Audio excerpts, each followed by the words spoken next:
Hello and welcome to C-Suite Secrets. I'm Heather Parsons, your host, a serial entrepreneur, fractional CFO, and a business value strategist.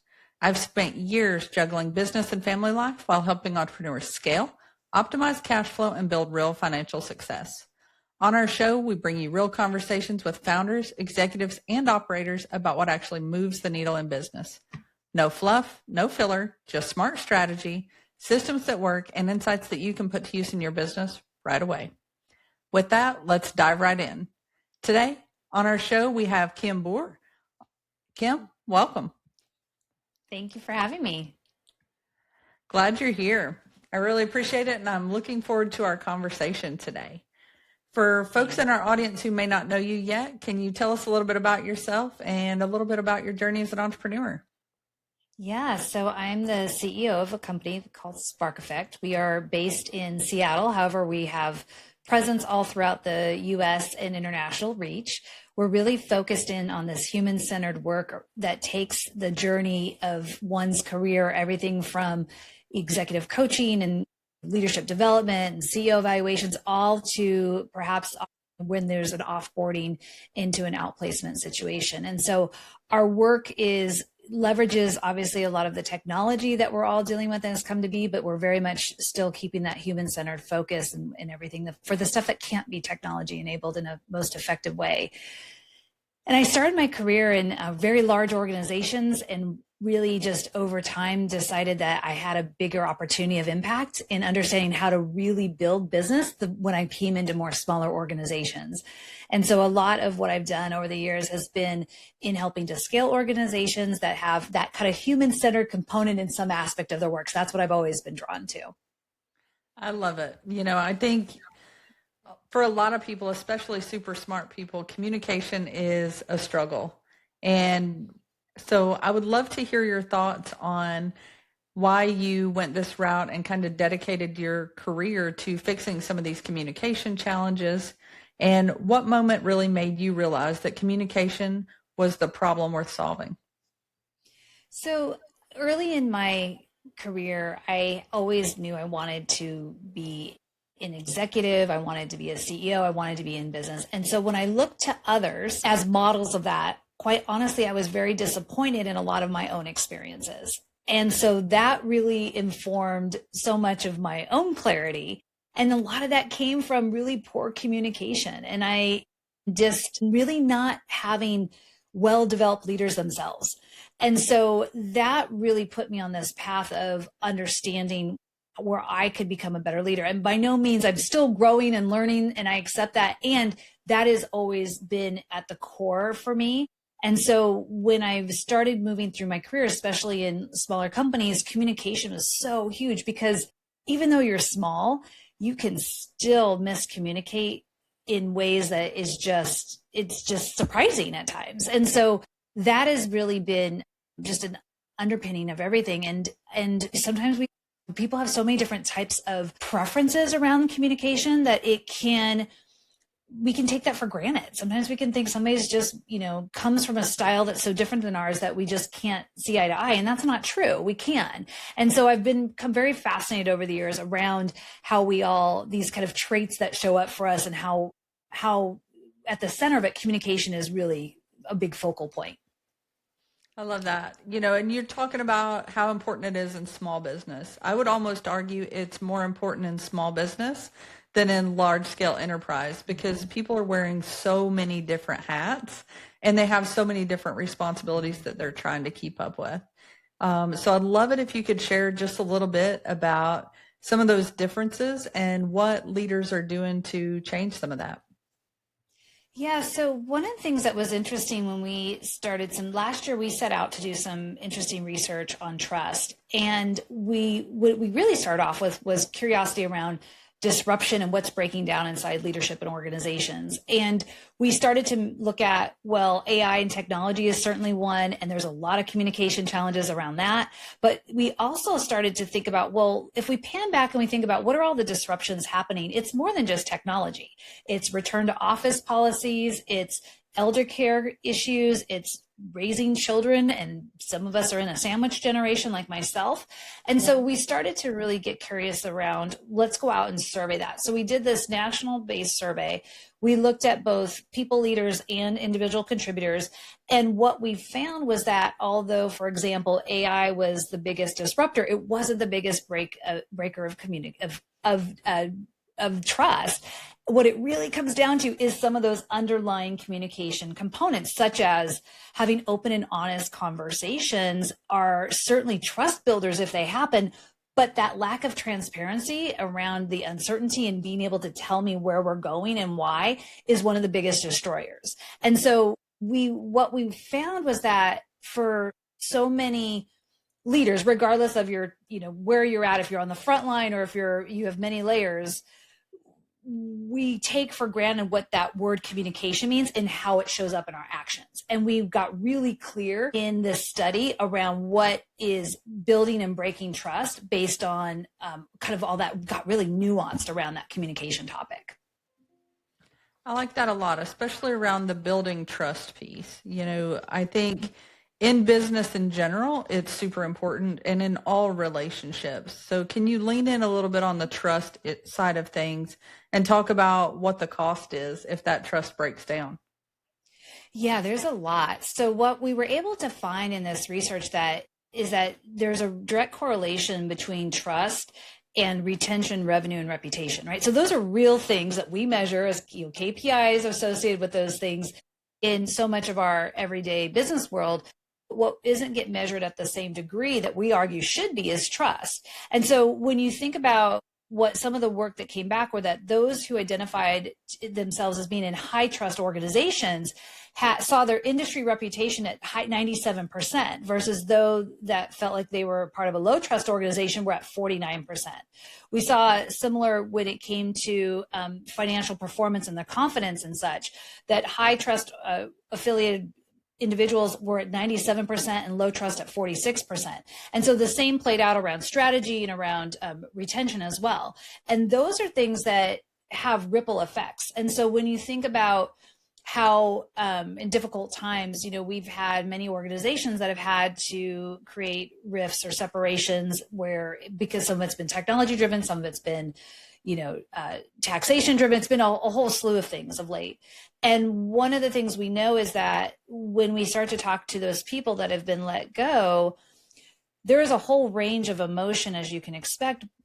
We know the difference of those that are affiliated with more higher trust organizations based on the fact that they can recognize that their organization did the best they could and approach this with fairness and clarity versus those who feel very much that it was anything but that. And that showed up through this survey as well. And so at the heart of that is the communication, right? What are we taking for granted when we're in that kind of an example of a situation?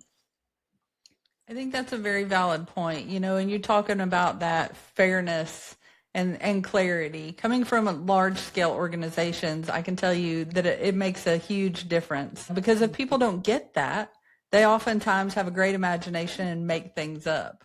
So how has that worked so how's that worked for you all in your organization? I know you all have been through some changes and really shifted things around as well. So what does that look like? So it's so interesting to see how it plays out for us. So I joined our organization about 6 years ago, but I had been associated with it for a couple of years prior. And when I came in, it was 3 weeks before the pandemic.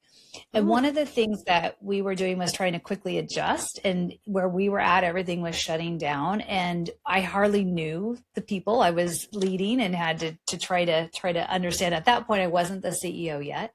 We had some real learning how everybody was dealing with that experience was one of the first components of communication and trying to understand what was going on.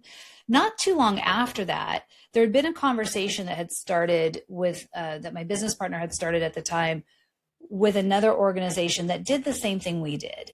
And the pandemic paused that. So about a year and a half after the pandemic, we re-engaged those conversations. And the idea of it was, hey, on paper, it looked really complementary. There's complementary talent. Although we did the same thing, some of that stuff had a little bit of different nuance to it. And so it was like, ooh, that was complementary. And we had a little bit of things different that we could offer. And so we went through a very diligent due diligence process. We really thought, hey, culturally, we all come at that the same way. That box was checked very early. And then it went through all the other, the things you would know to go through when you're thinking about merging. And so we completed that transaction April 1st of 2023. And we were really excited. And we realized as a small, still entity that we needed to start to integrate and rebrand. And because we were so small, we really just couldn't separate those two out. I think in larger organizations, you can allow those things to remain separate for longer. You can certainly go down a path of one before the other. But in our case, we realized just in the nature of the work we do and the systems that were overlapping, we got to clean this up. What we underestimated, and I certainly underestimated, was that how we got the work done was really, really different. And that our culture that I was a part of had a more direct approach into our communication. And the culture of the company that we'd merged with was less direct. And so those two factors were really challenging. And as we were trying to get ourselves together, we realized that there was also a sense of territorialism on both party sides, even though we had said the only two things we were going to come into this with was we'd identified the QuickBooks and the CRM that were going to be used. And everything else was hey, it's an A, a B, or we create a C. And I can tell you that was the biggest learning opportunity for me, because I really thought, because the values were shared and the heart of the work was shared, and we did pretty much the same kind of thing, right? We did outplacement, we did coaching, but oh my gosh, how we got it done was just the biggest lesson learned. And so what I ended up doing with my colleagues was we ended up deciding to bring in a partner that had significant change management experience to help us take more shape around what we were doing, to help us understand and try to maybe remove some of the emotional attachment we all had to different parts of what we were doing. And so by March of the following year, we did have most of the integration done, and we had rebranded to become SparkEffect. And there were some scars then that we were also kind of dealing with, and had to then use that following year to have more of the kind of a little bit of repair in that work. And I'm happy to say now we're a very strong organization. We really have our rhythm. And I took a ton away from that experience, that if there's another merger in my future, it's going to be, that lens will look very different. That's very interesting. And you talked about communication style, where one team is super direct and the other one maybe not quite as direct. So how did that really impact your culture as you were trying to put these two teams together? Oh, it made for a lot of challenging circumstances. One of the things that we did early on was there was an instrument I had used over the years called the Harrison Behavioral Assessment. And it's a lovely instrument that looks at about 185 different behavioral traits. And so what it does, it allows us to take this word communication, for example, and really understand all the inputs and outputs of it. So we can get more nuance as to why some of us have a comfort level of being more direct, while others more naturally or less so, and maybe are heavier on the diplomatic side, for example. And so we brought that tool in. So that was one of the pieces we did, because we knew that if we looked at it from a data perspective, it was less of a finger pointing of that person's a jerk, and more of a, hey, we are coming at this differently because we look at this data differently. And so that became a way of shaping common ground. And then we started to really go through having the ability for people to understand, like, we can't triangulate, that's not going to help us. So we have to figure out, how do we have this conversation, as hard as it is, and living that value of that it really is an opportunity to learn about one another and to be more respectful of one another, because none of us were coming in trying to make the other party feel less than. It was just the nature of trying to figure our way out and doing the work we've done for so long, believing that we did it really well. And we did. Both sides did it really well. But to come together to go to the next level, things had to change. And that took a lot of difficult conversations, some mediating conversations, some working at some teamwork level of just, hey, how do we think about this? And how do we come at this differently? What are our shared goals, our shared values, and keeping those in the forefront? It's really interesting, especially as I think about communication and working with really diverse teams. It seems like we have a lot of patience whenever it's not a high pressure situation. Whenever it's just a random Tuesday and we don't have a whole lot going on, it's really easy to have a good conversation. It's that high pressure when there's deadlines, financial stress, team conflict, that things really break down. I'd love to hear your thoughts on why some of that is. Yeah. So the lens I look through that question in is through that work I've experienced with this Harrison instrument. And the reason is because it is really great at not only understanding what these behaviors are that we tend to favor, but also what happens when we overutilize one of those behaviors. So I call it over indexing. So it's the idea would be that we can both be direct and diplomatic, and that we just flow through how we use those two traits really naturally. For many of us, though, we have a favored trait, and that creates an imbalance, which creates these things called flips. And so when you ask about those stresses, we experience this from that place of when we're under stress, we tend to either really hunker down in the belief we have, or we have these stress moments that flip us to a behavior that's not like us. So if we tend to be very diplomatic, we can sometimes flip to this place that we are then very direct. And that can be really shocking to somebody who doesn't experience that on a day-to-day basis versus somebody who always kind of comes from that place. And so that's a really critical instrument to use. And in fact, we still use it to this day because I just did this debrief with a team that has had a couple of new members added to it recently internally. We just had an experience in the fall where we were launching a new program, and things were moving so fast. We didn't start it off by reviewing our data in this way.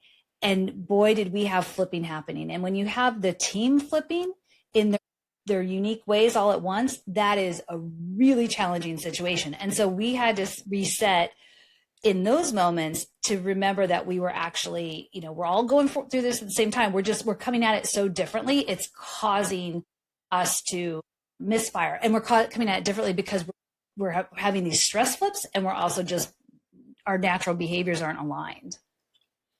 That's interesting. Talking about that stress flip and how people behave. A lot of times, coming from a military background, some of that's supernatural and people are good at dealing with it.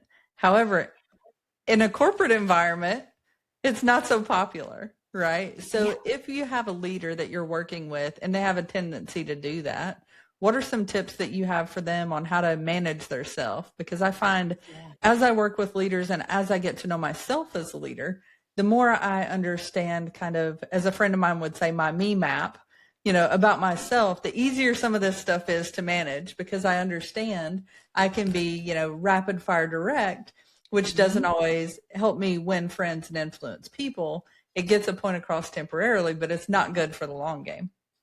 Right. And I think that's a really important distinction. Part of it is, what are we trying to accomplish in this conversation? If we're trying to educate or influence, with good intent, then that means we have to understand that our approach or that more preferred place maybe isn't the right thing. I think the distinction you make from a military standpoint is really important too, because depending on those types of scenarios that's coming from, and that hierarchy has a different, level of communication understanding too. But to your point, in the corporate environment, that doesn't always translate to motivation. And sometimes we just truly come at something differently. Ideally, if we're balanced in these ways of some of these traits that are more complementary to one another, then we just naturally move through it. And we know just the right mix of what we need when we're trying to influence somebody who's maybe tends to be more direct in one case and somebody else who's less so. But it's really difficult if we aren't recognizing ourselves about what are the scenarios or the individuals or the type of stressors that are going to have me maybe acting out from where my norm is. And so is that sometimes when, all of a sudden a tight deadline is dropped on my desk and we thought we had 2 weeks and now you're telling me we have 24 hours, that's going to cause something like that. And so trying to understand that, first of all, that awareness, and then also trying to figure out, well, some of this might be that I need complementary team members. Some people that have an opposite preference that I do is actually going to help me be much more balanced in how we're looking at the scenario, and maybe helps ground me more quickly or helps us think more strategically or things like that. And so finding the fact that, hiring a lot of people like us is not ideal in most cases. So recognizing that, what might be a strength, we can actually, as I say, over index on, we can overuse, and it can actually tip us to a place that becomes more of a liability. I love what you're saying about, building out that team. I truly believe that entrepreneurship is a team sport. We're not supposed to do this alone. We're supposed to build out teams that are there to really offset some of our, weaknesses so that we can focus in on our strengths. And I had a girlfriend of mine who was really good at that. She was very diplomatic, great leader, and was really people focused. So I think I couldn't agree more on that front. I'd love to hear a little bit of your perspective as you're stepping in as a CEO, and really changing some dynamics there within your company. Mm-hmm. How do you view those changes, and how do you make sure that you surround yourself with the right people? So I'm excited to be coming into this role at a time when the company is ready to start to really scale. And that's a very exciting time for me. I've worked in organizations where that's been the main focus of my role. And it's just, I find it to be really fun. There's so much that you are doing and dialing in and refining that it takes everybody's aligned efforts. I was in a conversation and sharing my vision with the team the other day, and I used this analogy of whitewater rafting.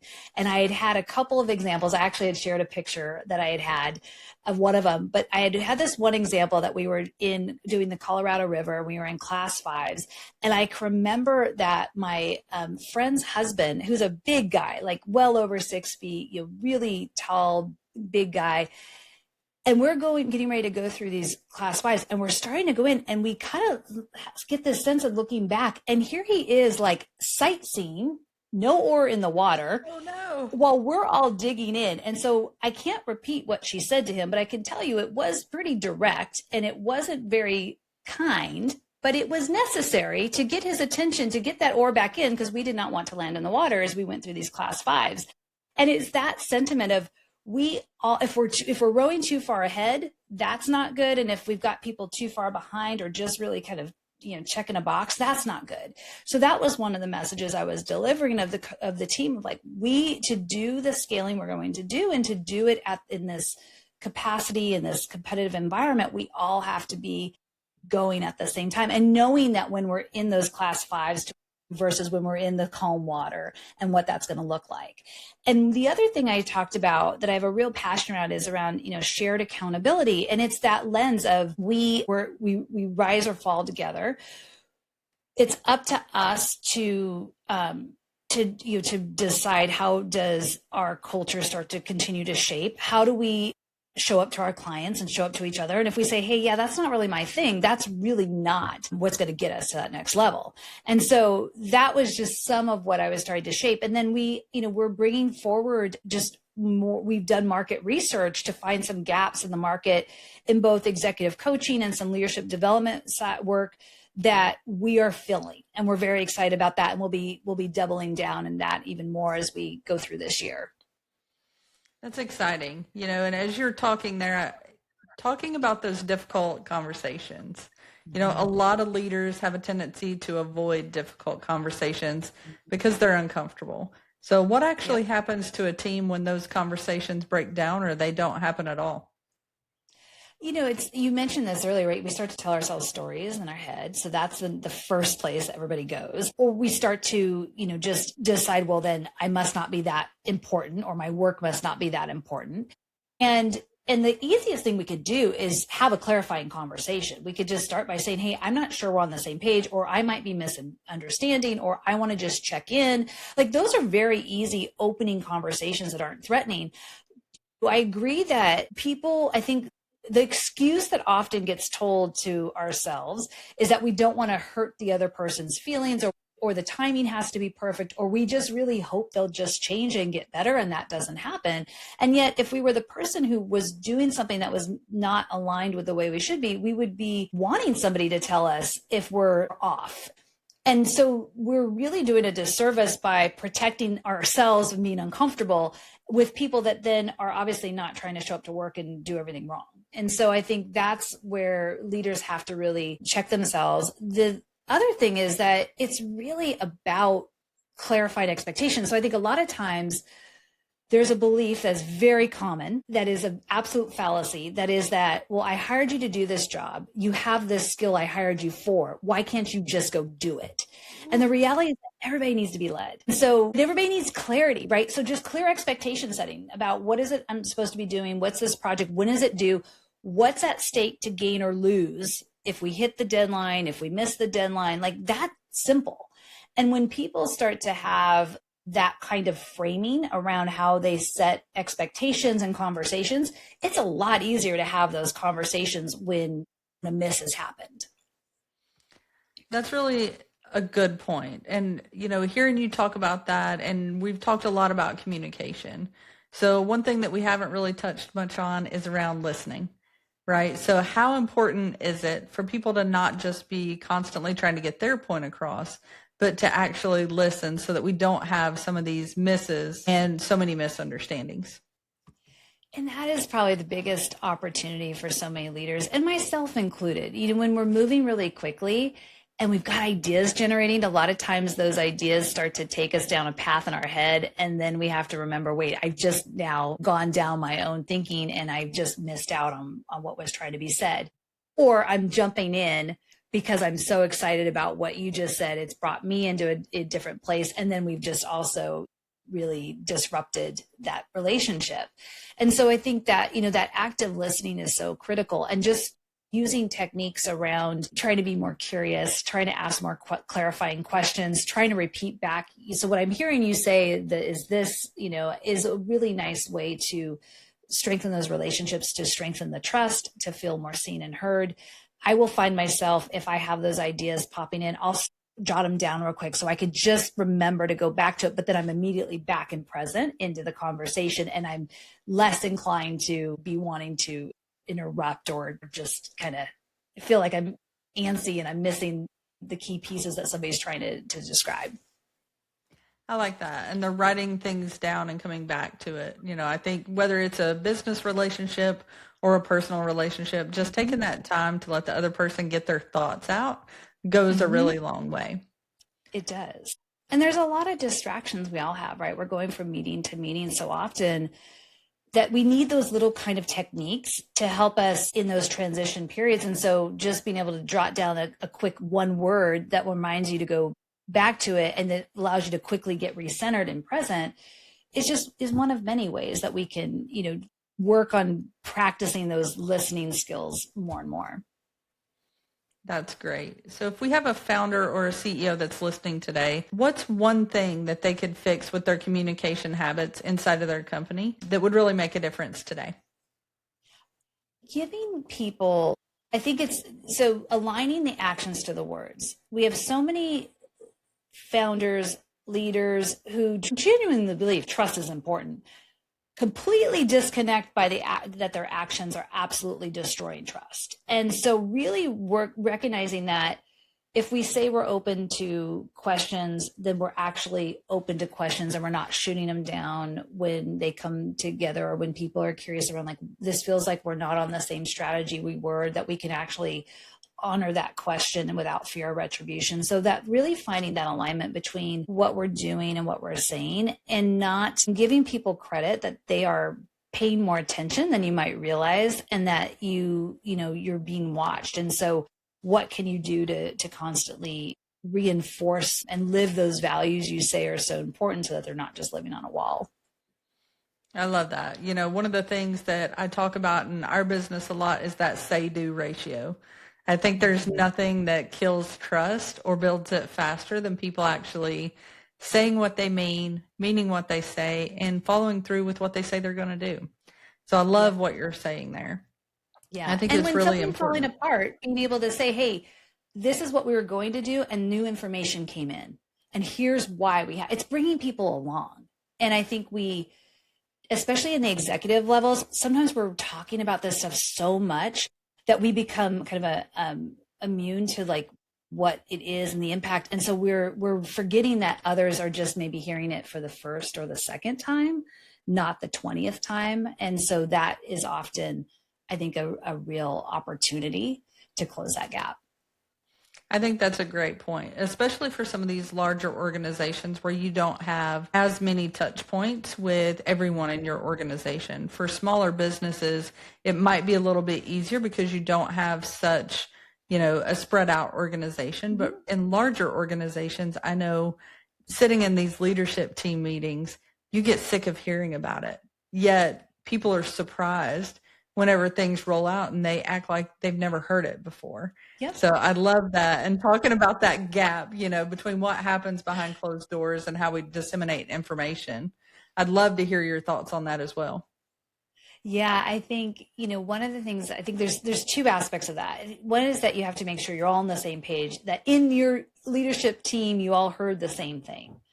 And then agree to how are we going to disseminate the information. And then I think the other part that's really critical and that it showed up in our trust research is that you have to then allow for that information to be consistent, but also to allow it to be interpreted to how it impacts our particular team. Because if it's just parroted down and it feels like corporate talking points, trust is going to immediately be lost. And one of the things our research found was the biggest trust disconnector significantly is happening between a manager and their direct team, regardless of where they're at in the hierarchy. So if they're just kind of parroting or just being told that this is what you're going to say, that's going to land really poorly. And so that ability to then interpret that and what it means for our team is really critical.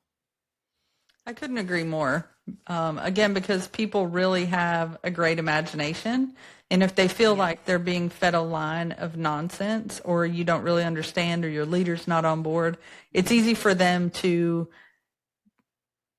become disenfranchised with it, right? So, and that's the last thing that we want because it's so hard bringing in employees. It's so costly and turnover is tough in all businesses, but particularly tough in small business.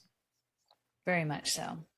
And there's things you can do, to bring that trust along in a small business every single day. I think it's about having that intentionality because we just are moving so fast. In small businesses, we're never doing just one thing. We've got multiple hats at all times. Absolutely. And that's another thing I'd love to hear your thoughts on is around AI and remote work. You mentioned things happening really fast. Do you think communication skills are going to become more important or less important for leaders as we implement all of these new AI tools and have communications that are generated by AI rather than a human writing a lot of those? I think what we're finding and what I'm experiencing in some other groups I'm a part of is that the critical thinking that the human does and the heart aspect of what goes into a thoughtful communication is not going away. And as much as you can train the AI to have your tone or your voice, it's not a full substitute and you can read through that. And so that critical thinking is really a skill set that is probably underdeveloped right now and we're going to probably have a gap of it being underdeveloped as people are playing with AI and thinking about it. But what I know to be true from people that are even AI experts I interact with, they're saying how much they're looking for that critical thinking skill in the people that they're hiring. And so I think that is absolutely, going to be needed more than ever. I love it. I couldn't agree more. I think AI is going to make us smarter, faster, but we're still in business. People are doing business with people and we want to work for people. And I think having that genuine human connection is going to continue to be more important than ever. I completely agree with you. So, Kim, I have had a wonderful time on our conversation today. Before we wrap up, I'd love to hear what's one secret that you wish you would have known starting out? Oh my goodness. I think that one secret I would have known is that, it's not a linear path. And when people tell you that you're unlikely to be, to achieve what you want because you're not maybe starting where most people do, just to brush that off and just use it as fuel for your focus. Cause I think that was something that I found to be true early in my career. And I just decided it would fuel me instead of deter me. I love that. I think that's how it should be, because I don't know many people whose path has been a straight line. And most people, they change careers at least 3 times in their lifetime. So I love it. That's been a great conversation and some great advice. Before we wrap up, where can our listeners connect with you or learn more about what you're working on? Absolutely. I'd love for them to connect on LinkedIn, go to Kim Bohr, Bohr. And certainly, we also have a podcast that I'd love people to come and check out called Courage to Advance. And then finally, we have resources specifically for your listeners. So if they go to sparkeffect.com/C-suites all together, there is going to be the trust report as well as some information on this Harrison tool we mentioned. And they can certainly connect with me there as well. So I'm happy to make sure those are available in wrapping up today too. Awesome. Well, thank you so much. And thank you to everybody for listening to C-Suite Secrets. If you have found today's conversation as valuable as I have, be sure to hit that like and follow button and share this episode with somebody else who is building a business. If you want more tips on how to grow your business between episodes, you can check us out on Facebook at C-Suite Insiders or on Instagram at Heather Parsons Official. Until next time, keep growing. And remember, you don't have to do this alone.